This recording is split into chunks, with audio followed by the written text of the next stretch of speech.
अमेरिकी हमलों और फौजी झड़पों के बाद ईरान ने आबना हरमुज़ से तमाम जहाज़ों की आमद-ओ-रफ़्त को बंद कर दिया है।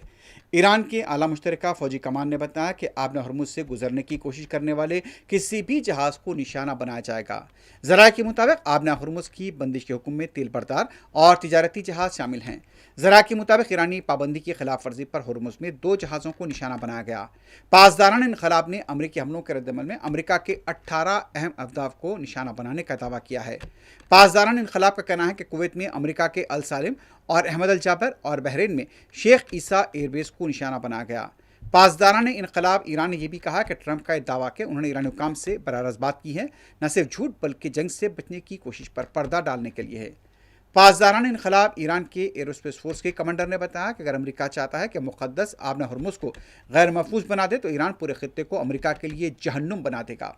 उन्होंने मज़ीद कहा कि अल्लाह ने चाहा तो अमरीकी गुस्ताखी का यही रद्द-ए-अमल होगा। इत्तलात ये मिल रही हैं कि जिस तरह से यहाँ पर फ़िलहाल जो दावे किए गए हैं ईरान के कि 18 मकामात पर यहाँ पर हमले किए गए हैं, उसमें ये इत्तला मिल रही है कि अमेरिका के F-15, F-16 और F-35 जहाज़ों को जो कि जॉर्डन के एयरबेस पर थे, उन्हें तबाह करने का भी ईरान ने दावा किया है। दूसरी तरफ आबना हरमुज़ में अमरीकी अफवाज और पासदारान इनक़लाब के दरमियान झड़पों की इत्तलात मिली हैं। तफसीलात के मुताबिक ईरानी मुसल्लह फ़ौज ने आबना हरमुज़ के करीब अमरीकी बहरी जहाज़ों पर मिसाइलों और ड्रोन के हमले किए। तेहरान के शहर रबात करीम में फ़िज़ाई दिफ़ाई निज़ाम को मुतहरिक कर दिया गया। बंदर अब्बास में एयरपोर्ट और एयरबेस के करीब मुतअद्दिद धमाके सुने गए। ईरान के सूबे फ़ारिस, मगरबी तेहरान, मिनाब, सिरिक, क़िशम, हिंगाम और जज़ीरा किश में धमाकों की आवाज़ें सुनी गई है। अब यहाँ पर ईरान की पासदारान इनक़लाब ने जो दावा किया है कि जॉर्डन के जो एयरबेस पर हमला किया गया, वहाँ पर अमेरिका के F-15, F-16 और F-35 तैयारे मौजूद थे जो कि तबाह हुए हैं। लेकिन अमेरिका का इस सिलसिले में अभी तक कोई रद्द-ए-अमल सामने नहीं आया है। इसराइल के वज़ीर-ए-आज़म नेतन्याहू ने हिज़्बुल्लाह के लगभग 10,000 अरकान को ख़त्म करने का ऐलान किया और कहा कि तंज़ीम पहले से कहीं ज़्यादा कमज़ोर हो चुकी है।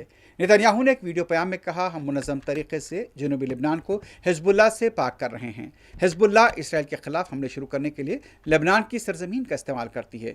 दूसरी तरफ ये इत्तलात मिल रही हैं कि हिज़्बुल्लाह के जंगजों की तरफ से जनूबी लेबनान के इलाके में इसराइली फ़ौजी अड्डों के पास हमले किए गए हैं। हिंदुस्तानी वज़ारत ख़ारजा ने अमेरिका के आला सिफारतकार को तलब करते हुए हिंदुस्तानी टैंकर पर के हमले पर एहतजाज दर्ज किया है। हिंदुस्तानी ऑयल टैंकर पर यह हमला खलीज ओमान में हुआ था। अमेरिकी सिफारतकार से हिंदुस्तान ने एहतजाज के वाक़े की खबर मुतल्लिक़ हुकाम के खबरसां इदारे रॉयटर्स को दी है। इन ज़राए के मुताबिक नई दिल्ली ने खलीज ओमान में पेश आए वाक़े पर अमेरिका के सिफारती मिशन के नायब सरबराह जैसन मैक्स से सख्त एहतजाज किया है।